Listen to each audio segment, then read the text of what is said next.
আসসালামু আলাইকুম প্রিয় ভুক্তভোগী ভাইরা, কেমন আছেন? আশা করি সকলে ভালো আছেন। যে যেখান থেকে আমার এই ভিডিওটি দেখতেছেন, আমার চ্যানেলটি সাবস্ক্রাইব করে দেবেন।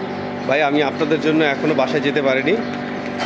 আমি এইমাত্র বাইতুল মোকাররম জামে মসজিদে এসে জামাত সহকারে আদায় করে আপনাদের এই আপডেটটি দেওয়ার জন্য এখানে এসেছি। আজকে 18ই মার্চ, আজকে ঢাকা বিএফএস গ্লোবালের সর্বশেষ যে পরিস্থিতি তাই আপনাদের জানাবো।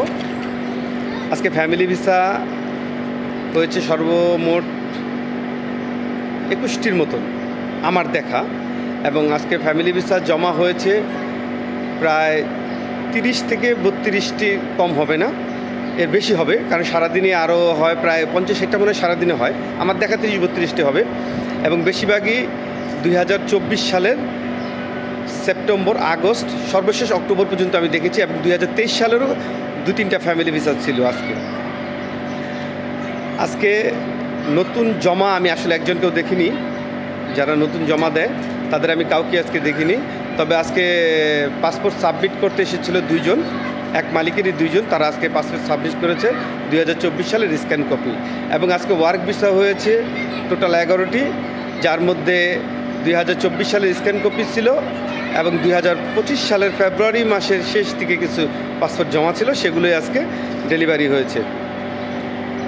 ভ্যানিসের কিছু ভিসা হয়েছে আজকে, 2-3টা ভ্যানিসের ভিসা দেখেছি আমি, এক মালিকেরই মনে হয় 3টা ভ্যানিসের ভিসা দেখেছি। আর বাকিগুলো কোন শহরে তা বলতে পারি না, কারণ তারা শহর বলে নেই, তারা খালি বলছে ভিসা হয়েছে, দ্রুতই চলে যায়। ভাই, এখন কেউ আসলে ওইভাবে দেখাতে চায় না, কি আর বলবো। আর দ্বিতীয় কথা হচ্ছে, যারা অ্যাপয়েন্টমেন্ট ভুক্তভোগী ভাই, আপনার মাধ্যমের সাথে যোগাযোগ করুন খুব দ্রুত, না হলে আপনাদের অ্যাপয়েন্টমেন্ট পেতে অনেক সমস্যা হবে। কারণ আপনার মাধ্যম যদি মালিকের দ্বারা পেপুত্তরে প্যাক পাঠায়, তাহলে অবশ্যই আপনারা মেল পাঠায়, তাহলেই আপনারা অ্যাপয়েন্টমেন্ট পাওয়ার সম্ভাবনা আছে। এছাড়া আসলে স্বাভাবিক প্রক্রিয়া অ্যাপয়েন্টমেন্ট পাওয়াটা অনেক কষ্ট। আরেকটা বিষয় হচ্ছে, আমার এক সাবস্ক্রাইবার গতকালকে আমাকে একটু প্রশ্ন করেছিল, তার 2024 সালে পাসপোর্ট জমা দেওয়া, এবং সে 25 সালের জন্য আবার জমা দিয়েছে। সেই ক্ষেত্রে সে আমাকে জানতে চেয়েছে যে তার কোনো সমস্যা হবে কিনা। আমি আপনাকে বলবো, আপনার পাসপোর্ট 24 সালে যেহেতু স্ক্যান কপি জমা দেওয়া আছে, আপনি পাসপোর্টটি আপনার হাতে, সেহেতু আপনি 25 সালের যদি নুলস্তা পান, আপনি অবশ্যই 24 সালের নুলস্তাটা আপনি প্রত্যাহার করে নেবেন। অ্যাম্বাসিতে এসে আপনি আবেদন জমা দেবেন প্রত্যাহারের, তাহলে আপনার ওই আগের জমাটা ক্যান্সেল হয়ে যাবে, তারপর আপনি ওই পাসপোর্টটি জমা দেবেন, না হলে আপনার ঝামেলা হতে পারে। এই ছিল আমার কাছে ঢাকা বিএফএস গ্লোবালের সর্বশেষ যে আপডেট।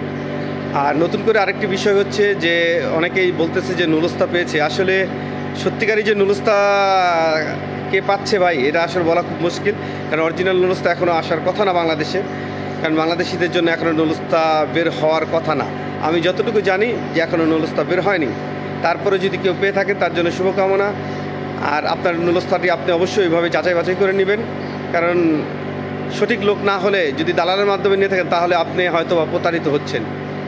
আপনার যদি নিজস্ব নিকট আত্মীয় হয়ে থাকে বা আপনার ভাই হয়ে থাকে, তাহলেও হয়তো বা আপনি জেনুইন নুলস্তা পেয়েছেন। ধন্যবাদ।